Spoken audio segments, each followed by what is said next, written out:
That red and gold. Kansas City Chiefs, it's time to take control. Now stop and do the nay-nay. Scored another touchdown, now it's time to hit them balls. Now stop and do the nay-nay. Scored another touchdown, now it's time to hit them balls. Now hit it.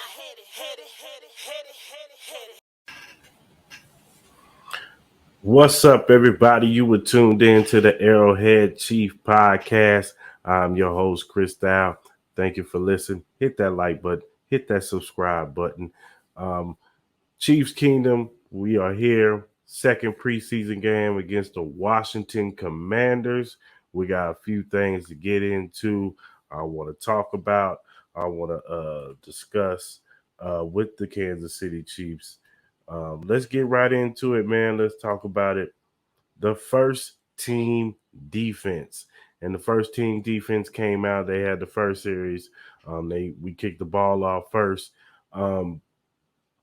Really, the thing to talk about really is Nick Bolton. Nick Bolton was flying around. He made a few tackles for loss. He was in on one to help get a tackle for loss. And then in the second series, when they came out after the offense, we'll get into the offense in a minute. After the offense scored in the first series, Nick Bolton had a crucial third down pass breakup. And then in the first series, it's also L'Jarius Sneed had a good pass breakup on third down to get him off the field. So the first team defense, all in all, was good. Nick Bolton, L'Jarius Sneed. The coverage was good for the most part. Few screen plays got in there, but other than that, no real big plays was made. And the first team defense did really, really good. I was very impressed. I've been very impressed on how the first team defense has looked when they get out there. And I was really impressed, especially with this time with Chris Jones not playing, suffering from the lower back injury that he suffered in practice the other day. So it was good to see the first team defense get off the field. Now, let's talk about the first team offense. And the talk of first team offense is what? No Tyreek Hill. How is Patrick going to mesh with these receivers? And he's doing nothing but showing improving. He did it last week against the Chicago Bears, where he marched down the field on the first drive and scored. Now, this time, the offense was a little bit had a little bit of adversity here and there, but Patrick kept making plays, and he had a crucial third down play where he threw a little swing pass to Jared McKinnon to get a first down. He did what he always do, the where he's running to his left and he does the little sidearm throw to Justin Watson to get a converted third down. Now, he did miss MVS on a play. Let's talk about MVS. Him and MVS he's been trying to get MVS involved in the play, and he's trying to get that rapport with MVS. Last week, he had a few plays to MVS. He missed a down the field throw to MVS, who was open. And had his arm not get hit, he would have had a touchdown. Now, this time it looked like MVS did like kind of a route where he totally broke off on the corner, and if Patrick Mahomes hits him in stride, it would have been a quick touchdown. But unfortunately, it was a miscommunication. But it was all good. They still marched down the field, got into the red zone, and let's talk about before he got into the play that got him in the red zone. The first play was Justin Watson, number 84. He's making he has made a case for him to be one of the 6 receivers, because I believe the Chiefs will have 6 receivers this season. He's making a case to have to be on the field and have offensive plays. I believe that he's making a case to be that third down converter for us. If we're third and long, we need a big play. Justin Watson is making a case for himself to be that guy. He had a big play. Like I said, he had to play with the sidearm for Patrick. He did a good job of watching Patrick and paying attention to how Patrick was about to throw the football, and he adjusted his route and went back inside and caught the third down. Then he had a big play down the field that got him in the red zone. And which brings us to Jody Fortune. He scored both of the touchdowns from Patrick Mahomes in the red zone. And this is what we thought Jody Fortune was going to be for us last year. That big body red zone threat. First touchdown was a back shoulder fade where he was able to box off the corner. He was just too big for him. Then in the second touchdown, Patrick just made a great throw. That where only Jody Fortune can get. Both plays where only Jody Fortune can get it. Jody Fortune had the wherewithal to get his feet down, and it was 2 touchdowns from Jody Fortune, which is a good sign, good thing to see. And he could add to this offense, especially in the red zone when they want to go 3 personnel tight end, 3 tight end sets, Trav, Jody, maybe Blake Bell or Noah Gray. Who Noah Gray also had a nice third down catch. And then let's talk about the rookie Skye Moore. Now, going into this game, I wanted to see Skye Moore make some plays. Now he made a couple catches last week, but this week he really didn't really get any. He didn't get no catches this week. There was a play down the field where he did like a double move on the corner, but good job on the corner. The corner stayed with him, blocked the pass. Maybe if Patrick had got it in there, a little bit further into his hands, possibly would have been a touchdown for Skye Moore. But you could tell that Patrick is trying to work him into the offense too, trying to get that rapport. And it'll only get better with repetition and time once they get more repetitions in live games. So I'm not worried about Skye Moore. I still think Skye Moore is going to be something special. I love his release off the line of scrimmage. And like I said, it's only going to get better for him and Patrick Mahomes. Now, let's talk about other players who stuck out. Colin Saunders. Colin Saunders has had a pretty good camp. And defensive line coach Joe Cullen looks like he's put a spark in Colin Saunders because he's been making plays. Yesterday, he was running rapid. He got a sack yesterday. He had a hit on the quarterback, which was he got flagged for. I thought it was a bad call.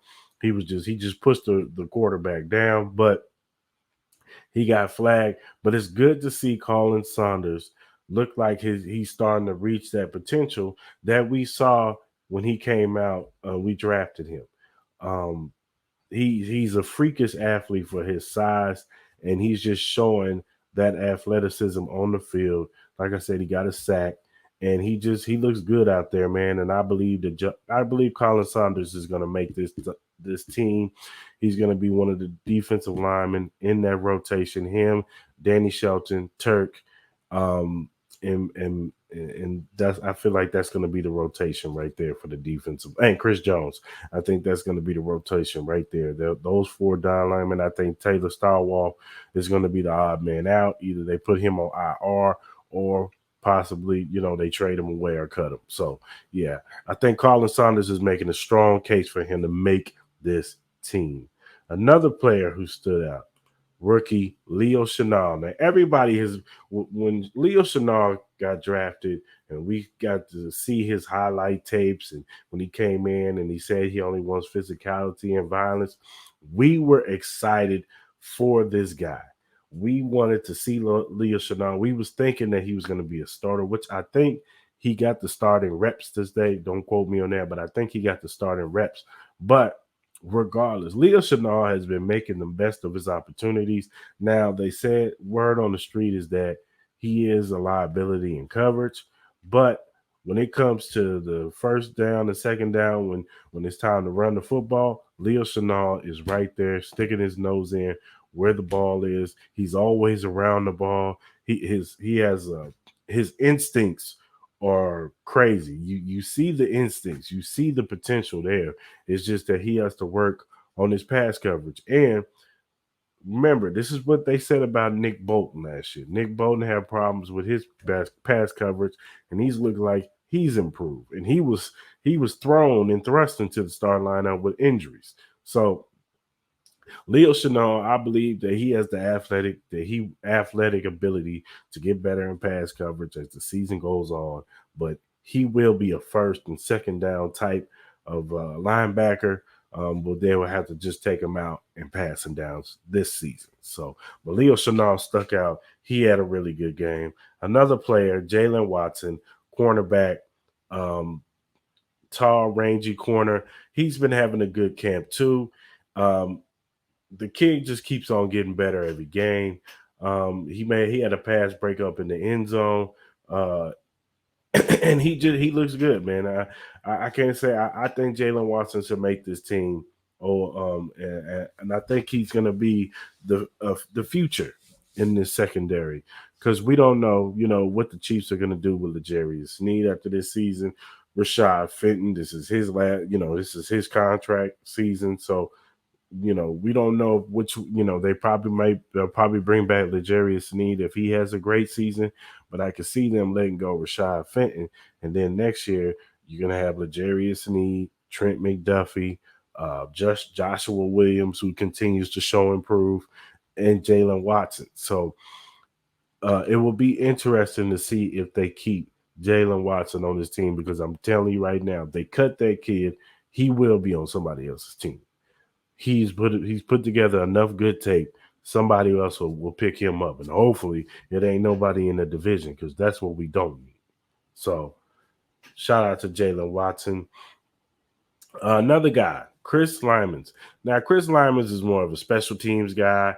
He's not really, known for his secondary play, but he made some plays today in the secondary on the, when the third and fourth stringers was out there. He had a pass breakup. Now, he did get beat, and I think if the quarterback had a bigger arm, it probably would have been a touchdown, but it wasn't. He broke up the pass. He also got an interception. So he had a pretty good game. And, Dave Tope, he loves his guys. He has his guys that he loves. And I could just see him making this team because of that reason. So look out for Cris Lymans. I think he will make this team. All right. Now, and another player, Doris Fountain. He continues to make a case to be the sixth wide receiver. Plus, he's a special teams guy, just like Justin Watson is a special teams guy. But Doris Fountain is making a case for himself to be that sixth receiver. He made a big catch yesterday, probably like a 20, 30-yard catch from Shane Buechele. So he's making a strong case to be that sixth wide receiver in that room. Now, let's talk about players on the chopping block, players who did not look too good this week. DiCaprio Brutal. Now, when Jalen Watson, he had a play where he, like I said, he knocked down him. He had a pass breakup in the end zone. But right after that, DiCaprio Brutal got beat by Cam Sims for a touchdown. And DiCaprio Brutal is just not, to me, having a good camp. He's not having a good preseason. Every time I look up, he's getting beat. He's getting beat in practice. He's getting beat in the games. I just don't think DiCaprio Brutal is going to make this team. I could see him possibly being a practice squad guy, get on, continue to develop his move, develop his skills. But I don't think DiCaprio Brutal is going to make this team. He's not having a good preseason. And yeah, that's just how I feel about that situation. Ronald Jones. Ronald Jones he barely got any play. They didn't run no plays through him. Even on the third and fourth string, Ronald Jones has not done anything significant since he's got on this team. When we first signed him, we thought he was going to be running back, the second running back behind Clyde Edwards-Helaire, and it just hasn't panned out. So it's just one of those things where, unfortunately, the other guys have stepped up. Isaiah Pacheco, Jared McKinnon, they signed him back. He's looking good. So I could see, just a scenario where he's just not going to make this team. And I think he will get cut. Now, if the Chiefs feel like they're desperate and they need to bring in have 4 running backs and they believe Ronald Jones is going to be the 4th running back, then I could see that. But other than that, I just think that he's going to get cut. Another player in the same vein, Josh Gordon. Now, Josh Gordon was brought in last year, and once again, he was playing with the 4s. Made one catch across the middle, but nothing really significant. I just believe the Chiefs are not, they brought him in to kind of, help him out and you probably give him a paycheck, so he can, put some money in his pocket. But I just don't see Josh Gordon making this team. I don't. And I don't think I think he'll have too much pride to try to be on somebody's practice squad. I could see a team still picking him up, a team like the Chicago Bears, somebody like, I don't know, Seattle Seahawks, or a team that, that's kind of depleted in the wide receiver room. I could see a team bringing him in. Don't get it twisted. I can see maybe the Cowboys or somebody because they're riddled with injuries across their receiver. I can see somebody bringing in Josh Gordon, especially since he's showing that he's made the recovery that he needs to make off the field. So those are my guys on the chopping block. The last thing I want to bring up, running back. Well, the running game.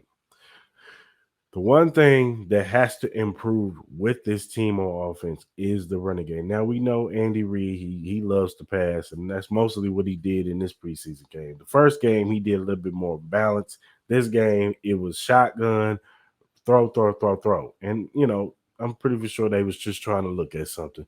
But the running game definitely has to be better.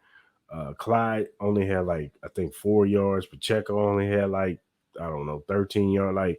It wasn't a great day on the ground, and they have to get better. Now, like I said, we don't know how much effort they put in running the football, but when we play the Arizona Cardinals on September 11th, we definitely have to be better when it comes to that. So that was something I will be looking for. Hopefully that will improve because they definitely need to have that balance so they won't be so predictable when it comes to passing the football. That play action pass can come into play more because that's one thing I want the Chiefs to incorporate this season is that play action pass. So it'll be very interesting to see if they can get that running game going. So that is my time today, people. I hope you guys enjoyed the show today. Hope you guys enjoyed the show. It was it was a first time me using this streaming app, trying to do something different, so bear with me. Usually I only do audio, but I wanted to show my face more, use my YouTube channel more, get more guys coming through, get you guys coming through to watch my what I have to talk about, but I wanted to show my face more and be a more active member when it comes to that. So I appreciate you guys listening. Like I said, hit that like and that subscribe button. And, if you want to just hear me, you don't want to see my face, even though, who don't want to see this face? But no, if you want to just hear me, you want to listen to me in the car, you want to, while you're working out or whatever, you can listen to me on any podcast streaming apps, whether it be Anchor, Spotify, Apple, Google, Amazon, whatever you listen to your podcast on. Arrowhead Chief Podcast is on there. You can also follow us on any social media app, Twitter, Instagram, TikTok, Facebook. If you follow us on any of those streams, especially on TikTok and Twitter and Instagram, if you follow us on there, we will follow you back. We're not Hollywood over here. We definitely, we're fans just like you guys. We just love the Chiefs like you guys. So hit us up on social media. If you got some feedback, critiques, anything, questions, something you all want us to talk about on the show, let me know. and we will try to oblige you and make this show better for your viewing eyes. So thank you guys. Hope you guys have a good rest of your weekend. And I'm gone. Go Chiefs.